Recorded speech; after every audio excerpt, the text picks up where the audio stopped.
Many of you have asked us about open-weight models in Penpot, how they work, how well they perform, and whether they are actually worth using. Okay, so let's try it.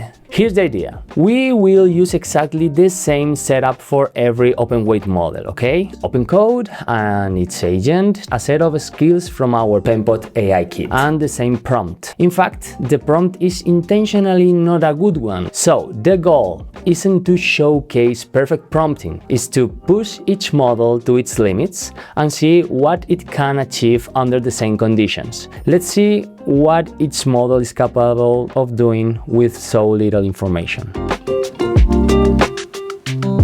Let me quickly introduce the Penpot AI Kit. It contains a collection of skills and agent instructions designed to help AI assistant work much more effectively inside Penpot. One of the biggest advantages is that it teaches the agent how to use the Penpot MCP Server efficiently, how to interact with the Penpot API, and when to use the right skill for its task. Even if your prompt is fairly vague or doesn't include every detail, the agent can still produce much better results. Sounds good, right? So let's start it.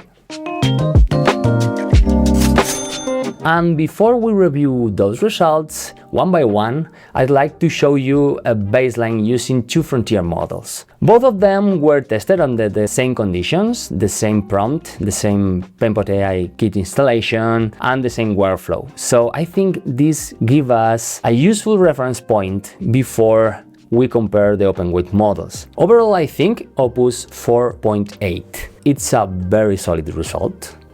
The login screen looks polished, the spacing is consistent, and the overall composition feels well balanced. The visual style definitely follows the futuristic direction from the prompt, although I'd say it's fairly conventional interpretation. Apart from a few glow effects and some subtle visual treatments, as you can see, I don't think there is a huge amount of creativity or originality in the final design.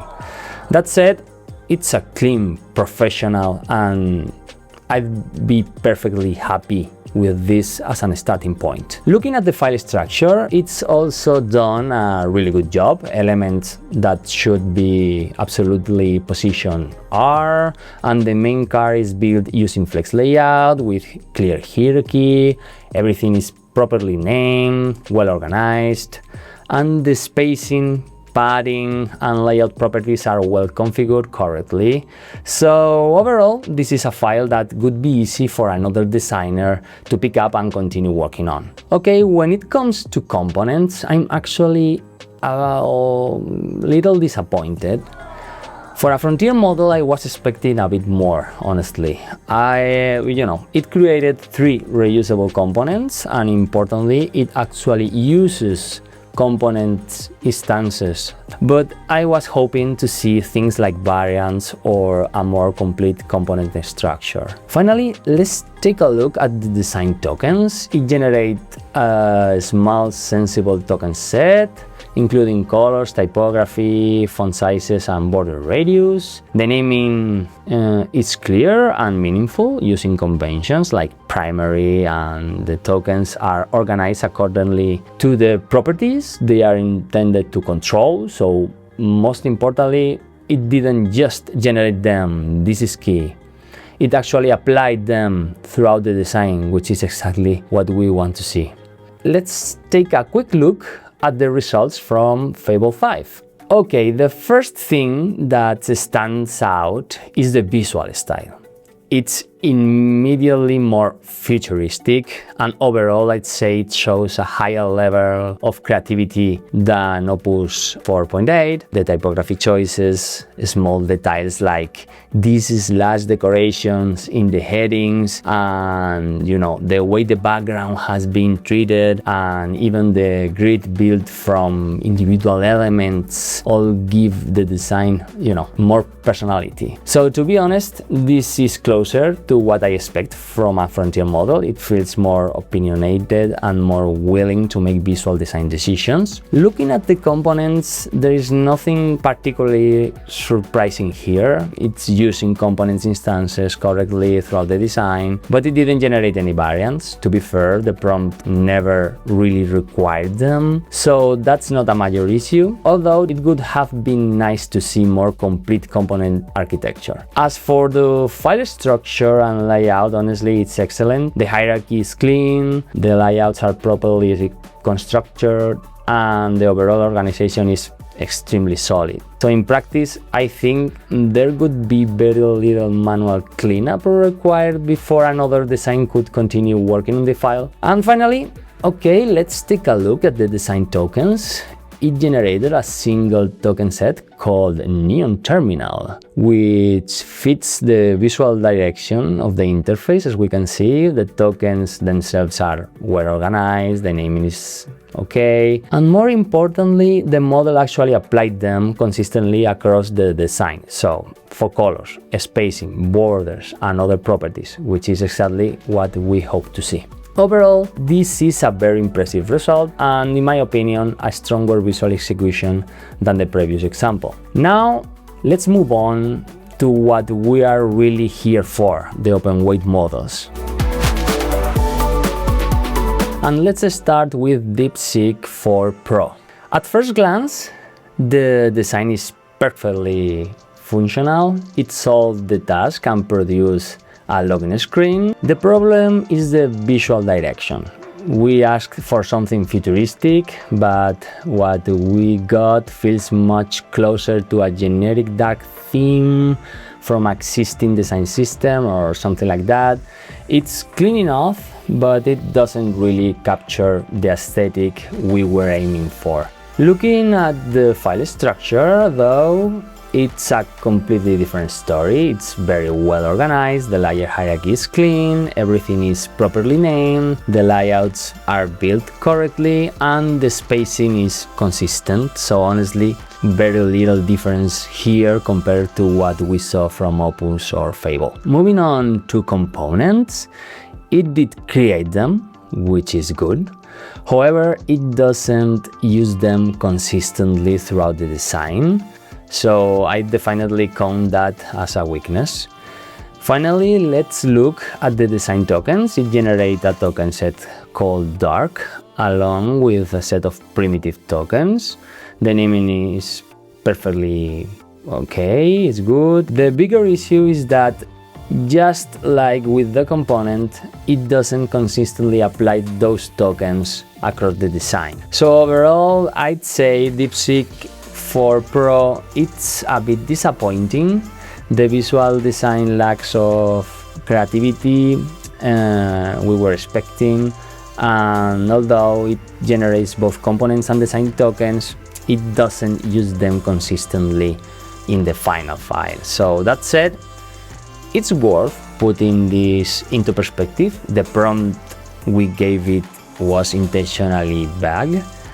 With a more detailed prompt and clear guidance, most of these issues would probably disappear. But still, for a model of this power or quality, I was expecting it to make more of those decisions on its own. I thought it would be interesting to compare it with the Flash version of the same LLM. So starting with the visual design, the Pro version still feels more refined overall. However, the Flash version does introduce a few interesting ideas. It generates a background with a grid and glow effects, and there's a bit more visual treatment, as we can see, around the login card itself. So in that sense, it actually shows a little more creative intent.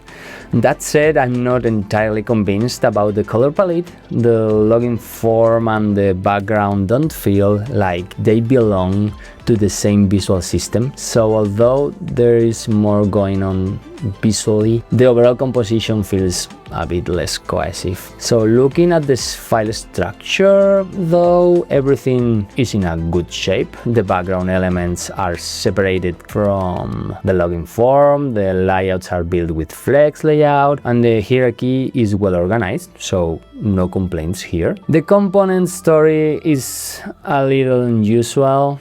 Behind the scenes, the model actually started by creating reusable components, but then deleted them before finishing the task. So as a result, the final file contains no reusable components at all. I don't know why, which is obviously not the outcome we were hoping for. And now let's take a look at the design tokens. This is actually one of the few models that generated both primitive and semantic token sets, which is great to see. The naming is clear, and if we inspect the semantic tokens, we can see they are currently referencing the primitive ones rather than storing raw values directly, which is good, and that's definitely good design system practice. The downside is that it doesn't actually use those tokens in the design. Instead, it generates color assets and applies those throughout the interface.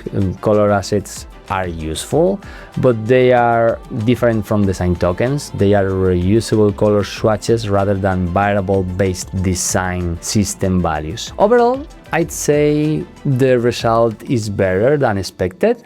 There are several things here that provide a solid foundation, even if there are still areas that need improvement, of course. Next up is Qwen 3.7 Plus. And one thing I found interesting before we even look at the design is that several models independently decided to call the application Nexus. That caught my attention. So I checked whether the name appeared anywhere, but it doesn't. It seems to come entirely from the model's training data, much like some of the recurring color palettes. Probably a discussion for another video.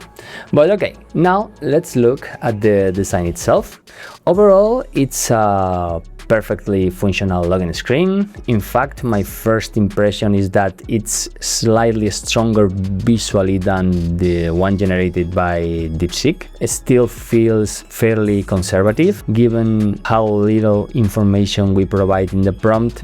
It wasn't really able to push the futuristic aesthetic much farther or make particularly bold design decisions. Where things get more interesting is in the component architecture. It generated reusable component, and unlike the previous model, it also created variants for elements like the button and the input field, even though we never asked it to. So it's okay, that's a really positive thing. The problem is that it doesn't actually use those components in the final design, just like DeepSeek. So while the component generation is more advanced, the workflow still isn't fully completed. The overall file structure is also solid. The layouts are built with Flex layout, the spacing feels consistent, and the hierarchy is clean. No major complaints here. And finally, let's look at the design tokens. This time, it generated a single token set called Futuristic Dark, and it's noticeably more comprehensive than what we've seen so far. In addition to colors, typography, and border radius, it also created tokens for spacing, shadows, opacity, and several other properties, so it's clearly making more ambitious inferences about what a design system should include, which is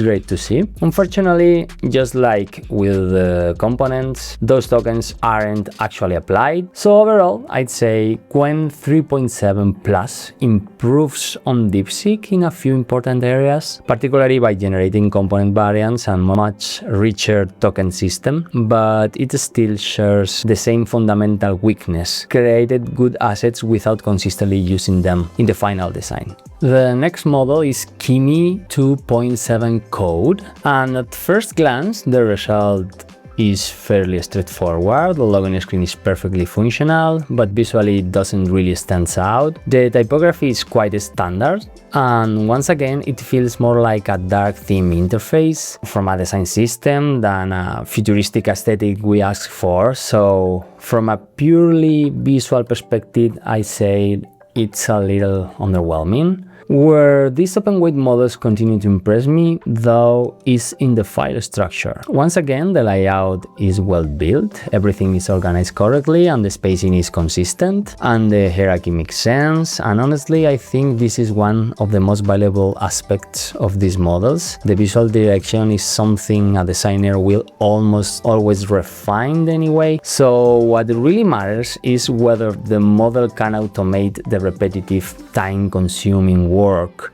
building layout correctly or organizing layers, creating reusable assets, and preparing, I don't know, a clean file. So far, the open weight models have been doing a good job in those areas. Looking at the components, Kimi only generated a single reusable component, an input field, which is a bit limited. However, unlike some of the previous models, it actually uses that component throughout the design. Finally, let's look at the design tokens. It generates a single token set called futuristic login. And once again, we get a fairly complete collection of tokens. What really caught my attention is that this is the first model to generate composite typography tokens, which is great to see. It doesn't fully apply those typography tokens throughout the design, but this does currently use the color and spacing tokens, so unlikely the previous models, it actually follows through on part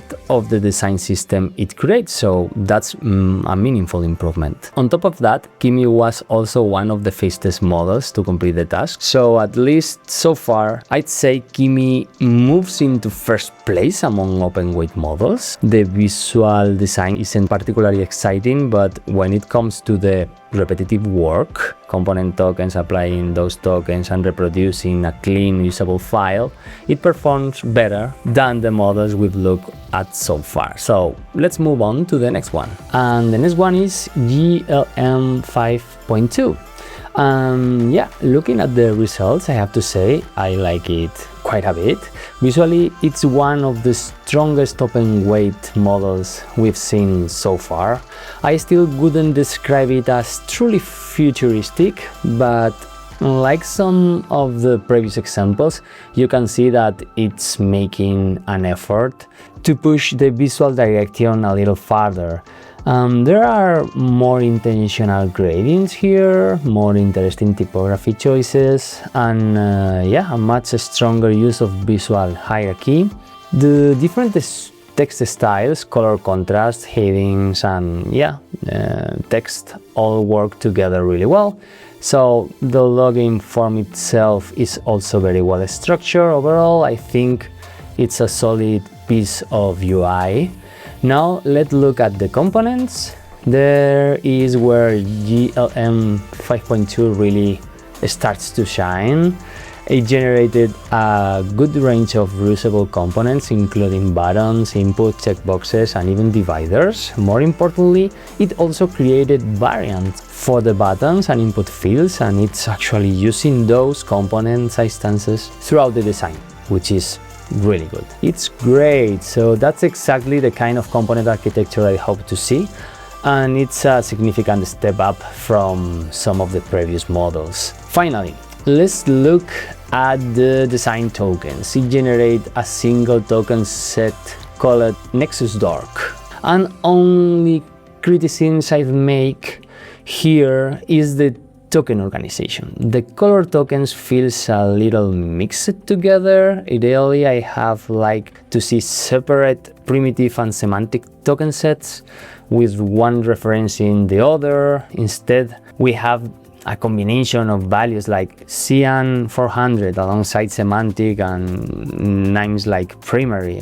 which would probably require a bit of cleanup before using the system in a larger project. Well, but that said, the important part is that the design tokens were generated and applied throughout the design. So if we inspect the components, we can see that they are actually linked to those tokens values rather than relying on hardcore styles. And yeah, so overall, GLM leaves a very positive impression to me. The component architecture is probably the strongest we've seen so far among the open weight models, and despite a little cleanup being needed in the token organization, This is definitely one of the most complete results in the comparisons. Finally, let's take a look at MiniMax M3. This is the first open-weight model that really feels like it's aiming for the futuristic style we described, and the typography choices, the iconography, the button styling, look at this, the color palette, and even small touches like these waveform graphics and technical looking details all contribute to a much stronger visual identity, in my opinion. So overall, I'd say it's easily the most visual compelling design in the group. Looking at the structure, it's also very solid. The login form is built with flex layout, the spacing is consistent, and the hierarchy is clean and easy to follow, so no complaints here. The surprise comes when we spec the components. Despite producing the strongest visual design so far, it didn't generate a single reusable component. Everything was built directly in the canvas. That was generally unexpected, especially considering the overall quality of the interface. And finally, let's look at the design tokens. This is where MiniMax M3 introduced something we haven't seen, at least, working well. Instead of creating a single token collection, it generates two sets, one for primitive tokens and another for semantic tokens. If we inspect them, we can see that the semantic tokens correctly reference the primitive ones, good, and the generated color tokens are also correctly applied throughout the interface, as we can see in the right-hand sidebar. But the downside is that the token system stops there. It only created color tokens. There are no typography, no spacing, no radius, or other design tokens. So the system feels like less complete than some of the previous examples. So overall, MiniMax M3 delivers the most impressive visual design of all open-weight models we've tested. On the other hand, weaker when it comes to the broader design system. So it's fascinating trade-off, and it shows just how differently these models prioritize the same task. So, what can we take away from this experiment? I think that the biggest conclusion is that each model makes different design decisions, prioritizes different aspects of the workflow, and has its own strengths and weaknesses. That said, my overall impression is extremely positive. Every model successfully completed the task. Of course, there were differences in visual quality, component architecture, design token generation, and overall polish. But none of these issues we found felt particularly difficult to fix. In almost every case, I was able to improve the results by simply refining the prompt a little and providing a visual reference or giving the model an existing design to use a starting point. And that's probably the most important takeaway. These models don't have to produce the perfect results on the first attempt. If they can automate 80 or 90% of the work and leave you with a clean foundation to iterate on, that's already an enormous productivity boost, in my opinion. There's one more piece of data I'd like to share before we finish.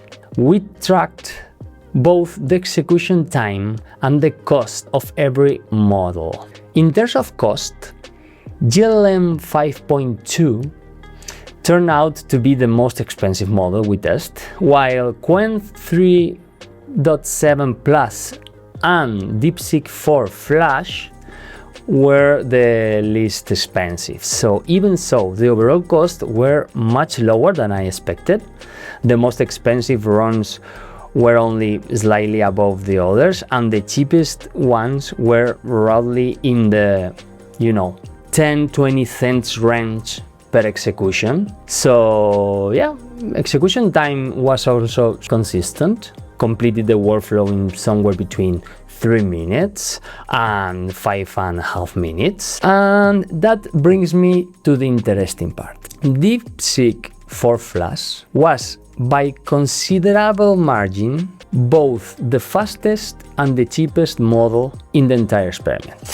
That raises an interesting question. Is it better to use a larger, more expensive model that spends more time reasoning, or a much faster and cheaper model that gives you a good starting point to iterate on? What's your opinion? Personally, I don't think there is a single right answer. It really depends on your workflow. This has been a very encouraging experiment.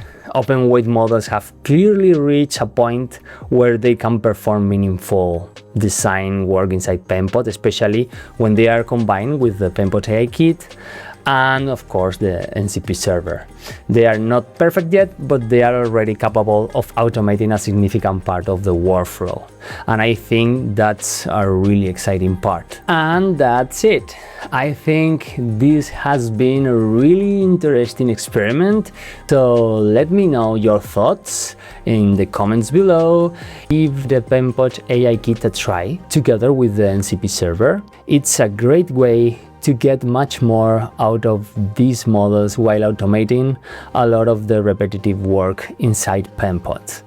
I hope you found this comparison useful. It was really fun, and hopefully it helps you to decide which models best fit your own workflow. So thanks for watching, and I'll see you in the next video. Take care.